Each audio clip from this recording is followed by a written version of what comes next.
Hi guys, just wrapped up the first Bassmaster Elite Series event of the year at the St. Johns River down in Florida, and gotta be honest, when the schedule was announced, it's our third year that we've gone and back to the St. Johns and started the season there. So I've had a couple tough tournaments, got a 61st I think the first year and a 41st last year. Both years had a brutal first day, decent second day. So you know, you learn a little bit every time. So going back this year, one of the things I decided I needed to do was fish some new water. And the first day of practice, I went into Rodman Reservoir. It's a reservoir off of the river that you got to go through a lock to get into. And had a pretty decent day, caught a number of fish, felt, you know, like I wouldn't probably have a problem getting a limit, which you know, that's a big deal. If you can get your limit every day all season, you're going to make the Classic guaranteed. And so that's you know, going into these events, I like to try and figure out how do I get a limit relatively quick, relatively easy, and then maybe I'll, you know, focus on how do I run into some bigger bites. And you know, sometimes it's the same program, sometimes it's two different programs. So I ended up getting on a couple different patterns at the St. Johns. The best way I had to get a limit, and I did end up going into Rodman all 3 days of the tournament, was throwing a jerkbait, a suspending jerkbait, just on flats out in front of some of the spawning pockets, spawning coves, 5 to 8 feet of water, and that was a big deal. My bigger fish, I got all them punching and flipping mats pretty much. So tournament started out kind of funny because we had a fog delay the first morning. It wasn't actually funny, it was very stressful. So to get into Rodman, the lock opened at 8 a.m. and at 11 a.m. and then we had to be out of there by 2. So it made for a really short day. We never took off the first day till about 10:15. So made it to the lock, locked in, and had about 2 hours to fish. So went to my jerkbait stretch, got a limit relatively quick, and then I spent the second hour flipping and never caught any fish.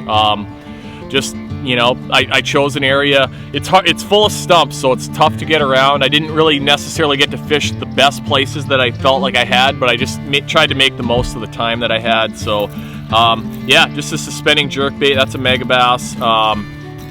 Putting Gamakatsu G-Finesse trebles on there, super sharp, by far the best jerkbait hooks I've ever used, and you know, that was good, saved my butt. Had a small limit the first day, but you know, I was in around 40th place and I survived. I felt like I survived the day. And then heading into day 2, went back to Rodman, went and did about an hour jerkbait tour in the morning, and I only caught one. Something changed a little bit, and I knew that wasn't the way to catch big ones, so I didn't waste a lot of time. I felt like maybe I could go back in the afternoon if I need to pick up another fish or two, but went to another area that I never got to get to the first day and started flipping pads, the big sort of, I don't know, we call them elephant ear pads, but the bigger pads that kind of stick out of the water. The bass were starting to wanting to spawn, and they like to spawn around those pad stems. So my deal there was just flipping a Z-Man bang stick. It's just like a stick worm with a cool little tail on the end of it, and a 1/4 ounce flat out tungsten sinker, pegging it, and then that's a Gamakatsu heavy cover straight shank hook. So really good strong hook, and you know, it's a unique bait. Seth Fider, one of my travel partners and roommates, he actually finished 3rd in the event, caught almost all of his fish on this worm as well. But one thing I like to do, you know, it's set up just like a regular straight-tailed worm, but the Elastec floats, and I think there's something to it. I like to stretch the worm out like that, and it releases some of the salt, so you know, the fish might be able to taste it a little bit better, but more importantly, it makes the worm stand up. This stuff really floats good, and that worm stands up off the bottom, which is a little bit different than you know, using just a regular piece of plastic. And it's kind of the same principle that you know, with a Ned rig, and that was what I caught. Pretty much all my fish on the second day. I had almost 20 pounds, had a really good day. So that was that. Day 3, I figured I'd be able to go back to this area. I never really fished that slow through it. I kind of just kept moving. I didn't double back, and I know I fished over some fish, but I went back to that area and I actually fished it till like about 12:30, and it was not happening. I had 4 small fish, so then I ran to another area that I hadn't been to yet. Pulled in there, caught a couple good ones on a Bagley Bangalore.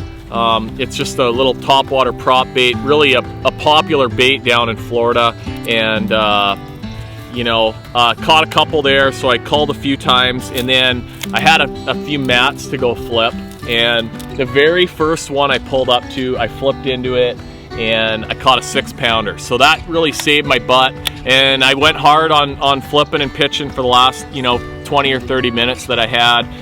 Never caught any more big fish, but that was on a Z-Man palmetto bug with an 1.25 ounce flat out tungsten sinker.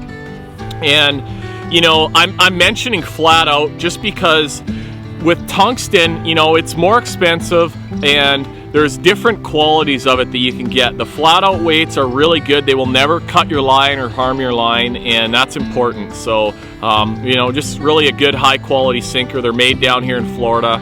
And then on the hook, there's only one hook that I would ever use for punching and flipping, and that's a Gamakatsu super heavy cover. And you can see that is a super strong heavy hook. And throwing this on a G Loomis IMX Pro flipping stick, it's a 711 and 954, so that's a big heavy action rod, 65-pound Power Pro. I can hook them in the thickest, nastiest mats, and pull on them as hard as I can, and I'm gonna pull them out with that combo. So that's important.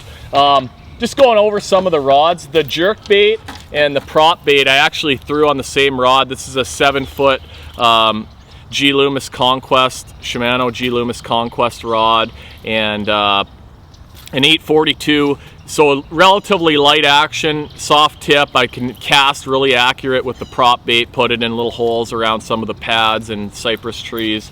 So that was that.